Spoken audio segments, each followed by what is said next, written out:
All right, we all good? All right. What's up, guys? My name's Hayden Critch, and I'm going to be looking at the effects of automated manufacturing on job displacement. So, throughout my presentation, I am going to be looking at the positive and negative impacts of automation on employment in the manufacturing companies. So, over the past couple of decades, um, a lot of AI and robotics have been sort of transitioning their way into manufacturing companies, and it's been causing a lot of job displacement. So I'm going to be looking at the benefits of that, and then a lot of the drawbacks, and then some of the conflicts, and then I'm going to share my opinions, and hopefully, in the future there will be possible solutions. So I'm going to present some of my solution ideas. So why does this matter? So automation has changed how manufacturing companies operate by replacing manual labor with robots and AI. And like I said earlier, the past couple of decades, AI has become a lot more prevalent. It can do a lot more than what it used to, and a lot of them low to mid-tier workers are getting displaced from their jobs, and they have a family, or they need to pay bills, and they're getting unemployed just because they can't keep up with the efficiency of machines. So I'm going to look at how does this impact the workers, how does it impact businesses and the economy as well. So what is automated manufacturing? Sorry.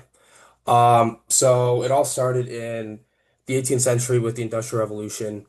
We all know what that is. It was just the startup of, machines, and over time, countries started developing more and more, and soon it developed into robotics and AI, which is where we are today.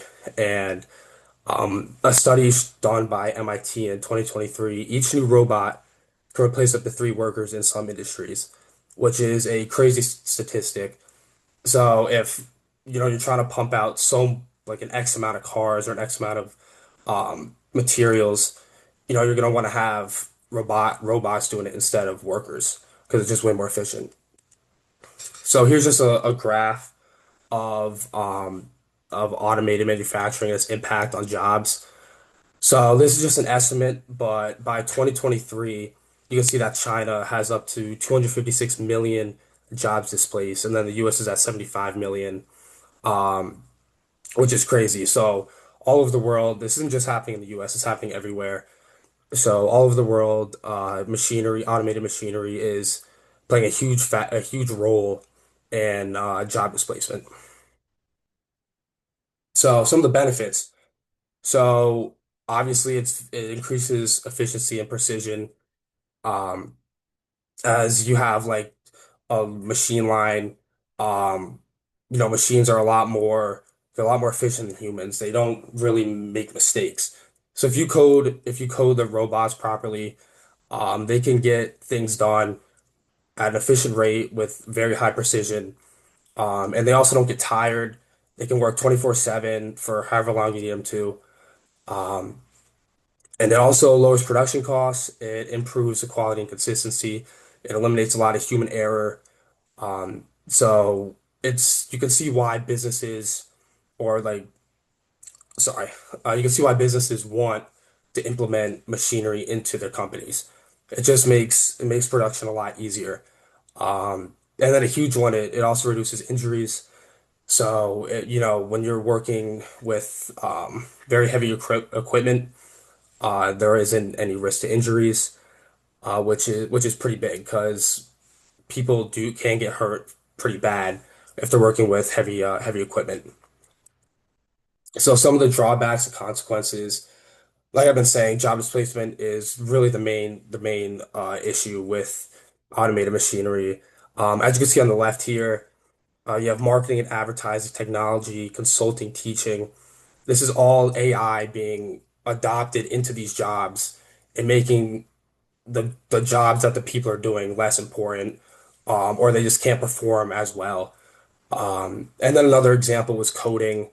You go to school for 4 years, get a master's in coding, and then you can just tell AI to do something super complicated. It can do it almost instantly with very it's very accurate, very precise. So it's almost like, what's the point of even studying for 4 years if AI can just do it? Same thing with music and design.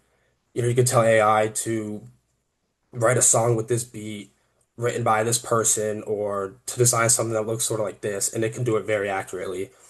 And so people in like these areas or these fields, um, as well as manual labor, they're all getting displaced. So it's not just low to mid tier like workers. They're also people that, go to school for a long time and they're still getting outperformed by AI. Um, and then onto my next point, there's still a financial strain on the manufacturing. It's expensive to implement in machinery into companies. Um, and then there's also technical limitations. There could be errors with these machines. And you need high skilled labor or high skilled workers to fix these machines. So there's like a very big skill gap when it comes to automated manufacturing. If you get rid of the lower, I guess like the lower to mid tier workers, but you're gonna have to have a lot more higher tier workers to be able to manage all the machines. So yeah, automation brings progress, but also pain. You have the efficiency and innovation side, or the employment and social stability side. So companies are benefiting from automation, but then on the flip side of it, workers are bearing the cost of the progress. So there needs to be a middle ground between the two. Um, this is my opinion. I think the automation is necessary. It's something that can't be stopped. We're always progressing, but hopefully there's a better way to manage it. And if there is, then maybe you can start implementing ways for people or workers to work with machinery.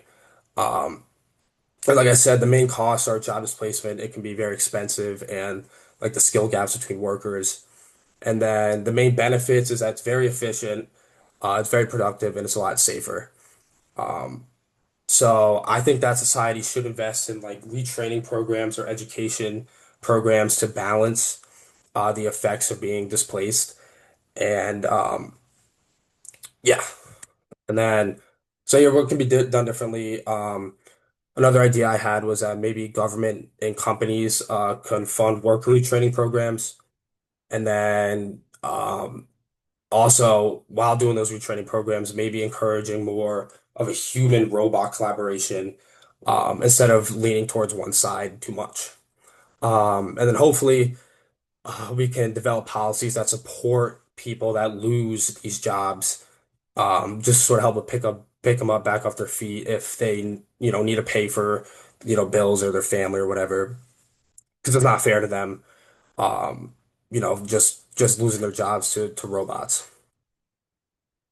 So overall, it can be concluded, automation is currently reshaping the future of work, and it will be for the next couple decades, or probably honestly for the rest of our lives. While it improves manufacturing productivity, it displaces many workers who lack the modern skills.